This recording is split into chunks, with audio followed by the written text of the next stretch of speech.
welcome back to my channel, or if you are new here then hello, my name is Meg and I am cabin crew for a UK airline. However, I am actually currently off work with an injury. I'm off work for another 4 weeks, but then probably won't be flying again for another 8 weeks, I would say. And my channel has primarily, for the last 5 years that I've been cabin crew, been focused a lot around my job.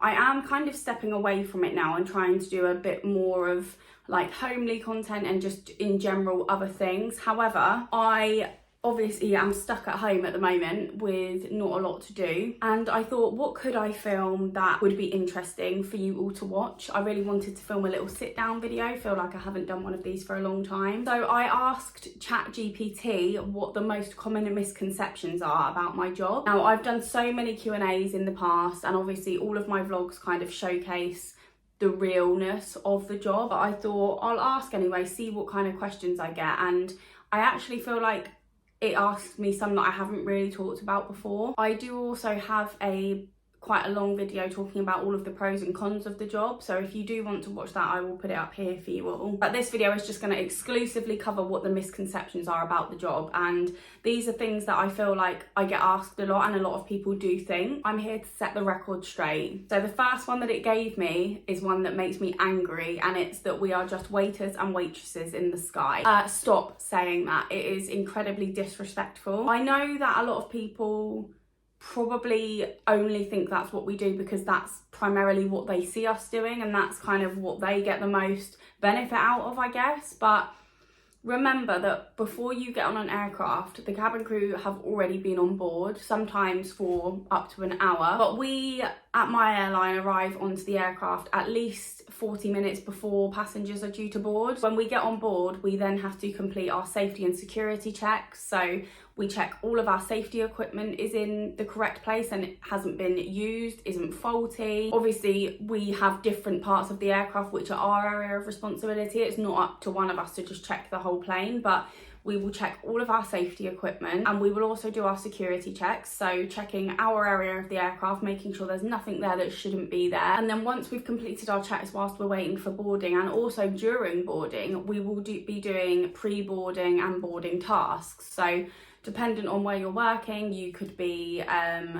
if it's short haul, you could be getting the machine ready for the buy on board service. If you're working in club, you could be getting the trolley set up ready to go straight out with the meal service as soon as we take off if it's a quick flight. Long haul, there is so much to do. You could be pouring all of the pre-boarding drinks, you could be putting menus out on seat. It's very rare that you will get on board and see the cabin crew just standing there doing nothing. And if they are standing there, particularly if they're standing in the cabin, that's because they're waiting for the passengers to board so that they can help with bags. It's not because they're just not doing anything. And then during boarding, this is all before we even get to the part where we're serving you food and drink. We do all of our boarding tasks, so we're helping with bags. Boarding, I would say, is my least favourite part of a flight because it's just so busy, and like the overload of tasks that you have to do and the amount of questions you get asked. And I'm not saying this is a bad thing. I understand passengers want to know the answer to things, but sometimes it's like you'll get like 4 different people asking you for something or asking you what the reason is for something whilst you're also trying to do other things.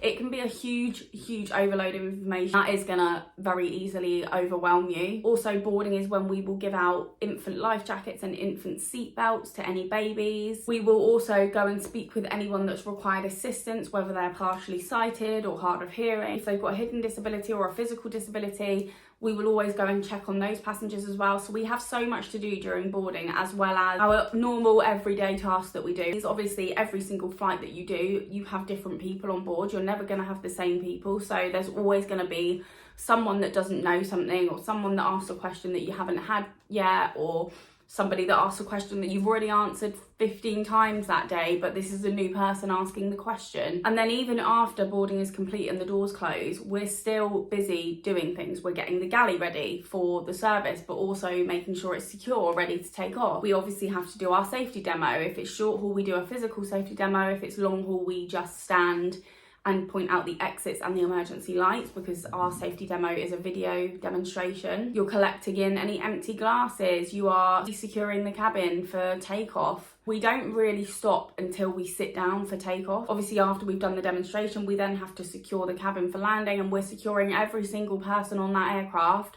along with every single area of that aircraft. So the cabin, the toilets, the galleys, and then we finally are securing ourselves after we've done all of that. And usually we've already been at work for like sometimes 2-3 hours before we even get to a point where we're handing you something to eat or drink. So the idea that people like to refer to us as sky waitresses really angers me, and I have been called it several times, only by people on TikTok that hide behind their screen, but still. So after we've done all of that, then finally we will get around to the service, where we will serve you food and drink. But even during the service, you can encounter obstacles that will affect that service. You could go through turbulence, so you might have to stop doing your service so that you can go and secure the cabin. Might have somebody that's unwell. I've had it before where a passenger was sick in the middle of the cabin, literally in the walkway of the cabin, whilst I was in the galley preparing all of the meals to go out. So that's an obstacle. And then after the service, we are still on duty unless we are on break. Yes, we do get a break on long haul, but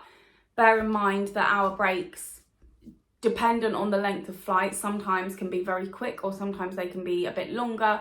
But regardless, if it's a night flight, your break is still never going to be as long as a full night's sleep. And also, who's to say you're even going to be able to sleep? Not only are we working through the night sometimes, but we have to keep ourselves awake whilst everyone around us is sleeping. We're also probably really tired from our layover if we're coming back to base. We're very jet lagged. We've probably already missed a night's sleep on the flight out, or at least missed a little bit of a night's sleep and gone to bed much later than we're used to. This is just on a good day as well. Like, this is a normal day at work. I haven't covered whether we have an onboard emergency, whether that be a medical emergency, smoke, fire and fumes, security threat, anything like that. And obviously all of these things are very rare. They do not by any means happen every single time you fly. As I said, I've been cabin crew for 5 years. I've never had, touch wood, I've never had any emergency that hasn't been medical related. I have had several medical emergencies, but luckily they've always been quite tame compared to what they could escalate into. But yeah, that's just me covering a normal day at work with no emergencies, but they can happen, and when they do happen, it's up to us to deal with them. Obviously, before we land, we normally do another service, and then after that we have to get the aircraft ready to land. And sometimes, especially if it's been a long flight, it can take a long time. And even after the passengers disembark, when we land in our destination, we still haven't finished work.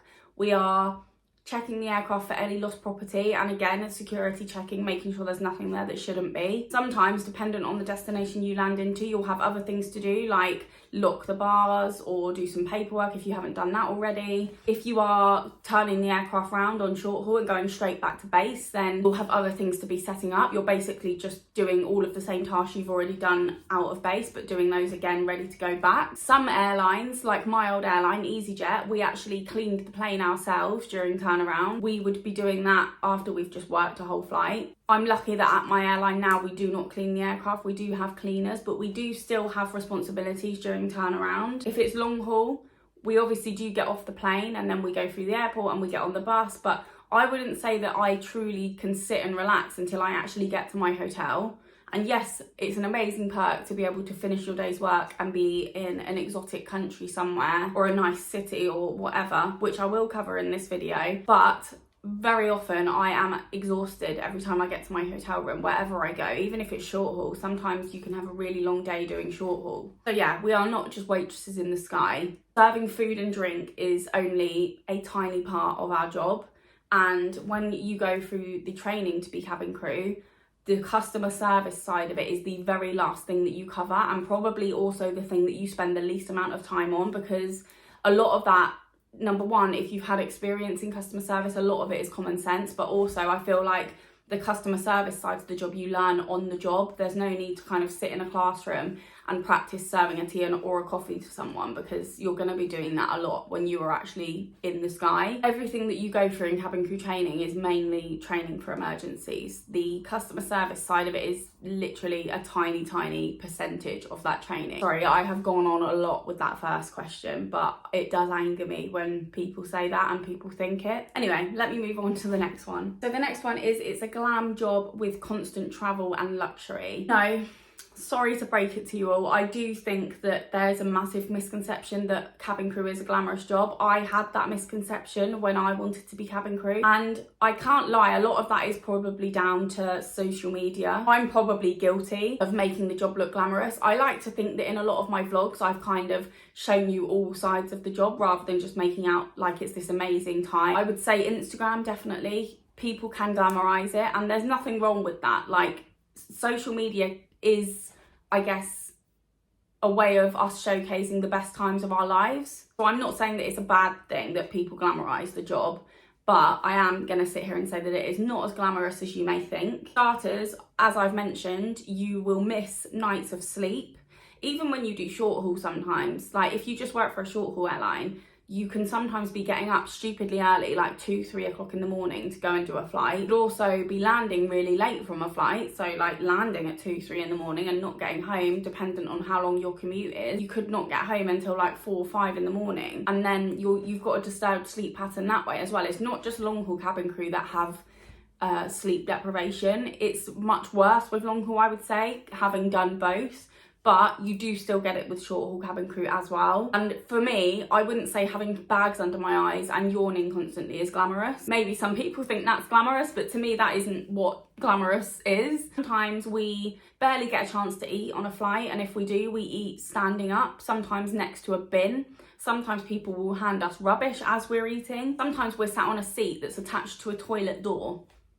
Now that's not giving glamorous. You don't want to see me after a night flight, honestly. I am the furthest thing from glamorous. I feel like there are obviously a lot of amazing perks that come with the job, but there are also a lot of negatives, and I would say one of the main things that's affected me in this job is how tired you are constantly, whether you're at work or at home. My days off, generally I don't do a lot because I'm so tired from my last block of work or my last trip. Sometimes I'm catching up on sleep. I always say that you can never really get enough sleep as cabin crew. Like, even when you feel like you've caught up on sleep, the minute you catch up on it, you're back to work and you're losing it again. So you never really catch up on it. He said to me that long haul cabin crew lose, what was it? I think it was on average 2 weeks of sleep a year. It was something ridiculous, like 2 weeks or something like that we lose of sleep every year. The level of tiredness and the things that you have to deal with sometimes, and obviously the fact that, you know, you can sometimes be sitting on the back of a toilet door or next to a bin eating your food. Those are the sort of things that don't make it glamorous. Yes, you get to see the world. You're very tired whilst you're doing it, but you get to see the world. Yes, you get some amazing perks, and yes, it is an amazing job and it's so much fun, and I always recommend this job to anybody because I have no regrets. I've had the best time in this job, but there are a lot of aspects to the job that I feel like people don't really realise until you do the job. The next misconception that I've got is that it's an easy job and anyone can do it. Now, I wouldn't necessarily say it's a misconception that anyone can do it, because I always say anyone can do it as long as you put the work in. You can do this job. I don't know if I would say it's easy, and I wouldn't say it's hard. I would say it's probably the hardest job I've done. My background of work is generally hospitality and like customer facing jobs, so for me it's probably the hardest job I've done. But the thing that makes it hard is all of the things that I've mentioned, tiredness and all of that. I wouldn't say it's an easy job either, because you do have to be very resilient. You have to have a lot of patience. You have to have a lot of stamina. You know, sometimes you're going to work not having had any sleep and you have to get through the whole flight. That takes a lot of stamina, and God forbid anything does happen, like an emergency that I've mentioned. That is not easy to deal with. Like, that is far from easy to deal with. Not even just physically, but mentally as well. I had a medical emergency when I was at EasyJet.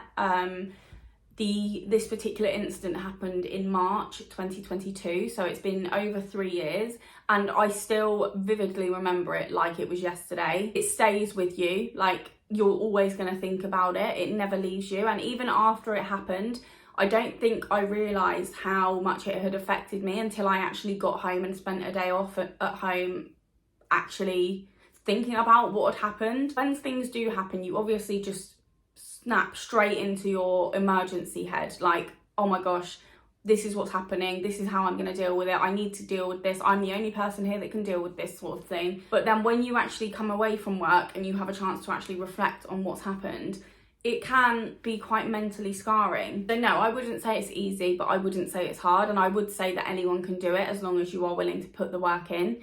And I would say that don't ever apply for cabin crew thinking that it's a breeze, because dependent on your airline, you have an intensive training course to pass before you can even step foot on an aircraft. At EasyJet, it was a 3-week training course. At my current airline, it was 6 weeks, and I think it's 6 weeks for most airlines. I think EasyJet's is like an anomaly. You have to pass several exams. Dependent on how many aircraft you're trained on, you will have to pass exams for every single aircraft. You have to pass safety exams, security exams, first aid. Like, there's so much that you have to go through before you even get to the point where you're on an aircraft. And I will say, I passed twice 2 trainings for 2 different airlines. So I'm not going to sit here and say that it's really difficult, because honestly, I think if it was extremely difficult and technical, I don't think I would be able to do it. When I trained for EasyJet, there was only 1 person out of 20 of us that didn't pass and ended up leaving the course. But when I did my training for my current airline, none of us failed. We all got through, but we were all ex-flyers.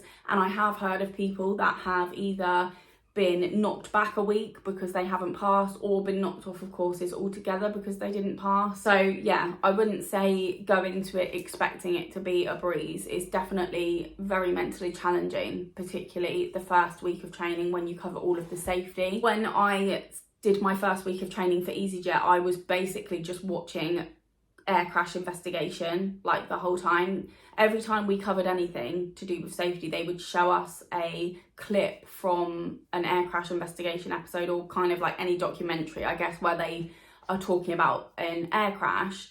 And you have to sit there and watch all of that and think, you know, this could happen to you. This is how you're going to deal with it. So basically, I was just watching planes crash and watching people die for the first week of my training for EasyJet, which sounds like an awful thing to say, but if you can get through that, you can get through anything. You do have to kind of be faced with what could happen, because as much as I said it's not very likely, if it does happen, you need to be prepared for that, and you need to have trained for that. Anyone can do it, I would say. I would never say to someone, you could never do my job. Although I have said to my boyfriend on multiple occasions that he would not be able to do my job. But that is purely based on the fact that he would not be able to deal with the amount of people that I have to deal with. He's not a people person. In his job, he's an architect, so he does deal with clients, but 1 or 2 people at a time. He would not be able to deal with 400 people on board an aircraft, particularly not if they're being rude or they're complaining about something. He would just lose his head and wouldn't be able to be professional. So yeah, that's one thing I would say, is that if you are not a people person and you are not good at customer service,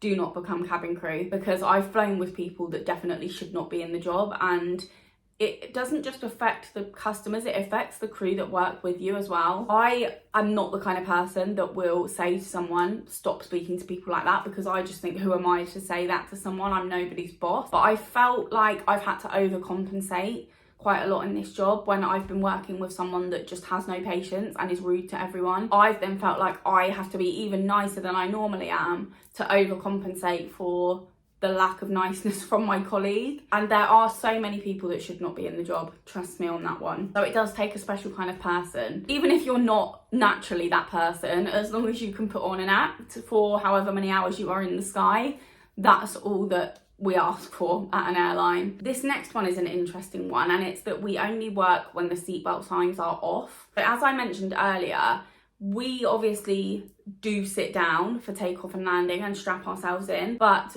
when we are sat down waiting to take off, or even when we're taking off, we are going through in our heads what we would do now if there was an emergency. So we can't really just sit there and relax. So now we aren't allowed anything with us when we're sat waiting to take off. So if I was a passenger on a plane, I would be reading a book, or I would be watching a film, listening to music or something like that. You can't do that as cabin crew. You are not allowed any form of entertainment to pass the time before takeoff. You have to be in work mode 24/7. I'm not going to be sitting there and reading my Frida McFadden book whilst I'm waiting for takeoff as cabin crew. I'm sitting there going through in my head, this is where my emergency equipment is if I need it. We will also look at the passengers in front of us. So if you're ever sat opposite cabin crew and they're staring at you, it's because they are assessing whether you are going to be their ABP in an emergency, which stands for an able-bodied passenger.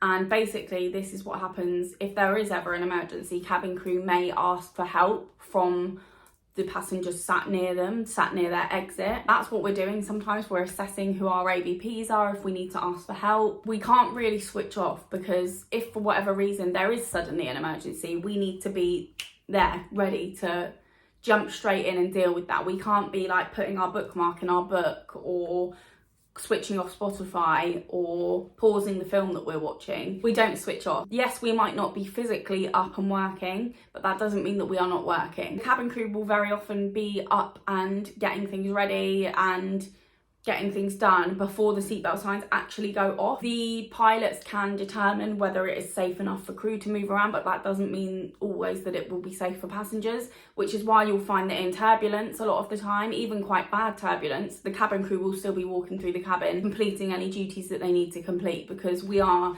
trained to work on aircrafts when there is turbulence. Obviously, we can be told to sit down if it's severe, but I've never been told to sit down. I've been told to sit down like with advanced notice, if you know what I mean. So I've had a call during the service from the senior, and they've said, the pilots have just said, we're going to go through some rough turbulence. They told us to put everything away and sit down, and I've done that.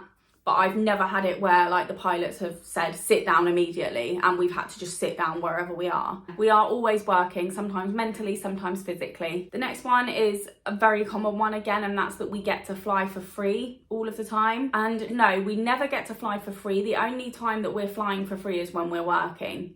Obviously, we do not have to pay for a flight that we are working. But if we're flying as a passenger, we do have to pay. Yes, it will be a massively discounted rate compared to what a full fare ticket price would be. But we do have to pay for it. And the price that you kind of pay for a cheap ticket as cabin crew, and this isn't the same at all airlines, but at my current airline, you pay like between £150 to £300 for a ticket, but you're not guaranteed a seat. You'll only get a seat if there is actually a seat on the aircraft. So if the flight is full and there's no seats for you, you can end up sometimes not getting on the flight, or you could be sat on a jump seat, which I don't know if anyone's ever sat on a jump seat. They're not the most comfortable seats in the world. Don't get me wrong, I will be collapsing onto one after a long flight as crew when I'm ready to land and I can't wait to get off. That jump seat is my best friend. But to be sat on that as a passenger for an entire flight, I mean, just ask my boyfriend. He had to do it when we came back from the Maldives, and it's not fun. So that is, I guess, yes, it's cheap, but you do pay the price of you can't really relax and look forward to a holiday. We went away to Dominican Republic earlier this year in March, and we were going there for 2 weeks, just under 2 weeks. We were going there for our friend's wedding, so we were going with a group of our friends, and I looked at going on staff travel because it would have been so cheap. We paid, I think, 600 and something each for our tickets in the end, which was for a full fare ticket, which isn't even that bad, I don't think, for a ticket to the Caribbean. But I could have paid 170 for both of us, not even each, 170 for both of us to go. But we wouldn't have been guaranteed a seat. It just so happens that we would have gotten a seat both ways because there were spare seats, but because it was a Caribbean flight, they're usually very busy, and it was a Gatwick flight. I'm based at Heathrow, so I've never worked a Dominican Republic flight, Punta Cana, I should say, not Dominican Republic. I've never worked a Punta Cana flight, so I didn't know what to expect, so I didn't want to risk it, basically. This was the holiday of a lifetime. We literally had the best time. Obviously, we were going there with friends. We were going for a wedding.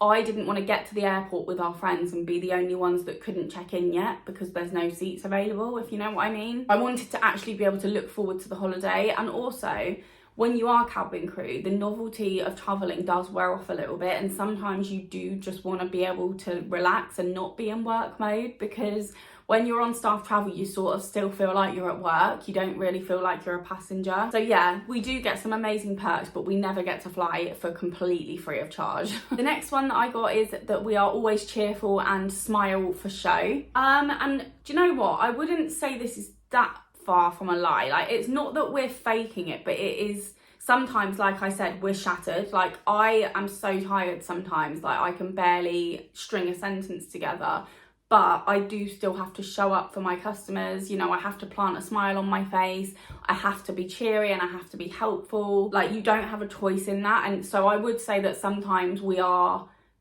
I don't want to say faking it because that sounds like we're not actually happy to be there, but it's not that we're not happy to be there. It's just that sometimes other emotions and other state of minds can be difficult to kind of overcome when you're at work. And I always do it. I will always be smiley and cheery at work, but it's not always genuine. Sometimes inside I'm like, oh my gosh, I'm so tired, I cannot wait to get in bed. On the outside I'm like, hi, what can I get for you? How can I help you today? Please pop your seatbelt on for takeoff. Please pop your tray table up. Would you like the chicken or the vegetarian pasta? Would you like any ice or lemon with your gin and tonic? See, I just did it then.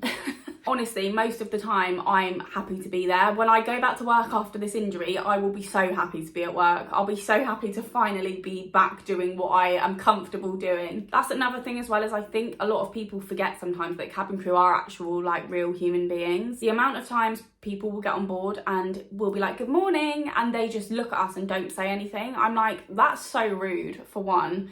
But like, it's almost like they think we're just robots standing at the door welcoming them, and we don't have any feelings. And we do have feelings, guys. If you're horrible to us, it does actually quite upset us. We do have families to go home to. We do have lives outside of our job. We are just normal people. Literally, I am a normal person. You will see that if you watch any of my other vlogs of me at home. You'll see that I'm just a completely normal, average girl. The next one that I got, and I feel like this is I would say this is a very common misconception. It's that it's mostly a female job. And also another misconception that people have is that the men that do it are all gay, which isn't true either. It's definitely not mostly a female job. I've actually been on a short haul trip before where I've been the only female crew member. The rest have been men. Definitely very 50-50. The men aren't all gay. There are straight men that do the job. It's not just the girls and the gays.